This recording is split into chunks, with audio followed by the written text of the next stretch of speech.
বন্ধুসকল আকৌ এবাৰ স্বাগতম জনাইছোঁ আমাৰ চেনেললৈ। আৰু এইয়া মোৰ জলকীয়া হয়, যিটো মানে ভেকুৰী জলকীয়া বুলি কয়। আৰু এইফালে আছে মোৰ বেঙেনা এজোপা, আৰু এইখিনি টেঙা মৰা আছে, আৰু এই বেঙেনা ধুনীয়াকৈ ওলমি লাগি আছে। আৰু এইফালে আছে এয়া ধনিয়া, জলকীয়া আৰু বিলাহী, এইফালে পিয়ালি পালেং, আৰু এইজোপা টেঙা মৰা, যিজোপা গুটি লাগি মানে ফুলি কৰি গুটি লাগি পকি গ'লগৈ।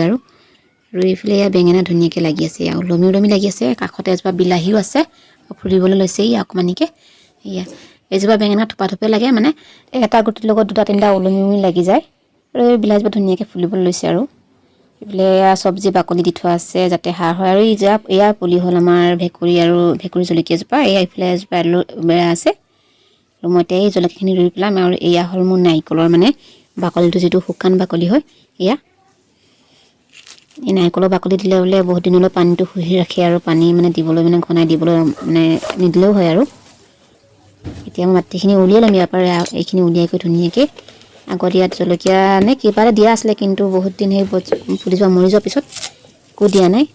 আৰু এইবাৰ জলকীয়া দিবলৈ লৈছোঁ, যাতে মানে ধুনীয়াকৈ লাগে। আৰু তলত নাৰিকলৰখিনি দি লৈছোঁ বাকলিখিনি।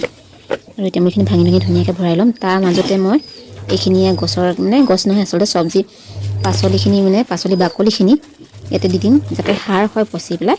আৰু এই পাচলি বাকলিবোৰ বৰ ধুনীয়া সাৰ হয়, ভালকৈ মানে শুকুৱাই কৰি দিব লাগে। কিন্তু মই শুকোৱা নাই বাকলিখিনি, এনেকৈ দি দিছোঁ মই। ইয়াত বিলাহী, নহৰু এইবোৰ বাকলিও আছে, এনে পেলাই দিয়া নাই। আৰু পাচলি বাকলিখিনিৰ লগতে থৈ দিয়া হ'ল। আৰু এইফালে মাটিখিনি মই ভালকৈ এতিয়া ধুনীয়াকৈ মিলাই কৰি ল'ম, যাতে গছজোপা ৰুলে ধুনীয়াকৈ ডাঙৰ হৈ আহে। কঠাখনে এনেকৈ মাৰি লৈছোঁ, যাতে মাটিটো অকণমান আঁত খাই যায়। আৰু সেইটো কাৰণে এনেকৈ মাৰি লোৱা হৈছে।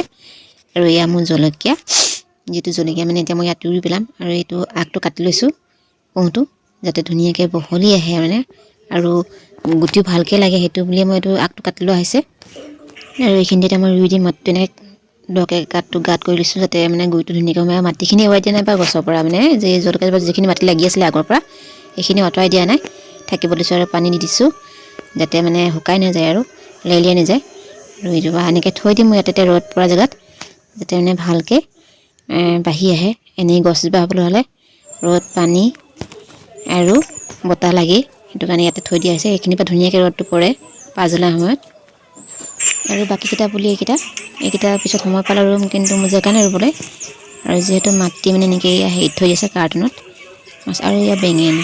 আজিলৈ সামৰণি মাৰিছোঁ, আগলৈ আকৌ লগ পাম এটি নতুন ভিডিঅ'তে। তেতিয়ালৈ বাই বাই।